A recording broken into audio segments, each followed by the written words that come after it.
If you feel like you've got too many bills and not enough money, this might be why. I used to be in the exact same spot, paying bills every month, but somehow still broke. And I had zero cash flow until I changed one simple habit that completely flipped my finances. Instead of paying my bills separately like everyone does, I started doing something different.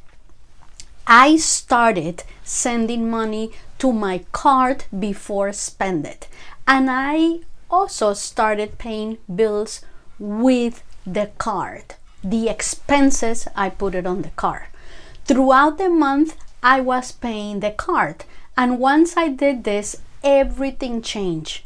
I'm going to break it down exactly how it works and why paying bills the normal way might actually be keeping you in debt.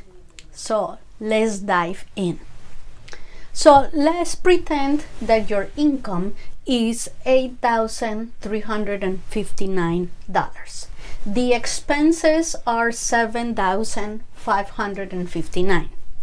The cash flow is $100. I know some people have less than this cash flow, and it doesn't matter what is your cash flow, this works. And you're going to be paying your card faster. So let's say that the card, you have a balance of $14,000. You are the limit. You can't put anything else more. The APR is 29%. Oops, this shouldn't have. That's incorrect. Sorry about that. 29%. And the minimum payment that you need to send is $420. So when you have your expenses, you pay the gas, you pay the electricity, you pay all these bills, plus you're going to be sending to the card $420 minimum payment, or a little bit more. And this is about 2 or 3%. That's how the cards, what is the word that I'm looking for? I approximate the payment. So if you send $420, the interest is $338 with 33 cents. In principle, it goes to in principle, from this amount you're going to be paying 81. So that's little. But if you do the following way, so we start with a card for $1,000. You come and put your income. I know that I'm putting the full income here. You are not going to do that. You're going to, depending on what is the debts that you have or the expenses that you have, you will be putting. But for this example, I put the full income. Okay, I know that, for example, you cannot pay the mortgage with a credit card. You cannot pay also mortgage or rent, you cannot pay for with a credit card, and also loans you cannot pay with a credit card. So then I just want to show you how this will be done. So once you put your income, then the amount lower. This is the car payment, so now you have $5,641. What I did is that I didn't send a big chunk of money, but for this, I'm going to explain it how to do it. What I did is that before I went to do the shopping, I paid the card. So then I was paying the card several times during the month. So then the amount that I owe was much less. So okay, so I put the income. So now the interest is going to be 136. Notice from 300, if you don't do this, you're going to be paying this amount. So we started with 136 in interest. The expenses goes in. Okay, remember that what you need to find out which expenses could go in the card. So the main thing is that you're going to put most of the expenses in one card, and that's what you do. You pick one card and you're going to put the expenses in there. So the expenses go there, 7,559. Then this is the new balance now, 13,336. The income goes in, 8,359. Then the car payment, then you have paid the card. That's the reason why if you put your income, you don't need separately to pay this amount. When you're putting your income to pay for all the expenses, you are fulfilling that amount. Okay, so then now you have 4,977 with 51 cents. Then you put the interest, 120.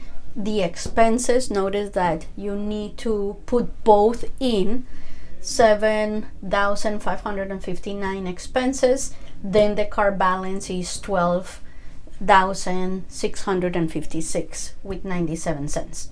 Then you put the income, 8,359, and then now you're paying the card, because every time you put your income, you're fulfilling the amount that you need to send. So you're not, that's the main thing that I want you to understand. You are not paying the card separately. Before, you used to pay this card separately, and that's why you were running out of money. Then now we have 4,297 car payment. Then you put it, I just wrote it there, you put it in the interest. Now the interest is 104. The expenses, you put the expenses in. Then the new balance is 11,960 with 98 cents. The income, you put the income again. Now you have $3,601 with 98 cents. The interest is 87. The expenses go in again. Now when the expenses go in, now this is your new car balance, 11,249. Then you put your income, 8,359. Now your car, you did a car payment, you fulfilled that. The interest is 67. The expenses go in again. Now the new car balance is 10,519. You put your income again. Now your car balance is going to be 10,519. You put your income, 8,359. So notice that what you're doing is now you have 2,160 with 9 cents. The interest is 52. You put the expenses again. The car balance is 9,771. The income, you put it back. Now the car payment, now the car you owe is 1,417 with 32 cents. Interest 34.18. You put the expenses again. Now the you owe is $9,005.54. You put your income, and notice that now that you put your income, the interest is so low that if you continue doing this, you're going to pay very little interest.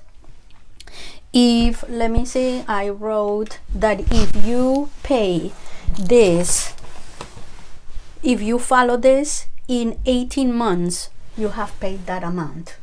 You have paid this. And then and what you do next is that you take another card and do the same. Now, and you will have zero balance on this one. That's what I did. And I was paying 12 months ago. That is really amazing. I was paying about $500 only on interest. Right now I'm paying zero, and I'm just because paying interest is like, I when I learned that I was paying so much interest, it really, I couldn't live with that. It was too much. It was really, to me, in a way, crazy. Okay, so when you pay bills one by one, and that's what we learn, okay, because we learn and we just follow, your money gets scattered, and that's what is happening. You lose control and visibility, and it feels like you're making progress, but when you see the balance, you see that it barely moves. That's why it feels like your money just disappears if you don't have a plan. Instead of juggling multiple payments, you simplify everything. All expenses flow through one place, through one card. And if you have 2 cards, you could do that with 2 cards, but you need to make sure that you're sending, you need to make sure what is the money that it comes in and the money that it comes out. So what is really happening with your money? These create a structure instead of chaos. So a quick question: do you currently pay your bills one by one, or you handle them all together like what I'm doing here? When your payments are focused, they hit harder. You're not spreading money thin across multiple places. You start reducing balances more effectively. This is where momentum finally kicks in. Start sending money to your card before you spend. Treat it like a preloading your expenses. Use your income to fuel one system instead of multiple drains. Stay intentional so you don't overspend. If this changed the way you think about money, hit the like button so more people can see this. Thank you.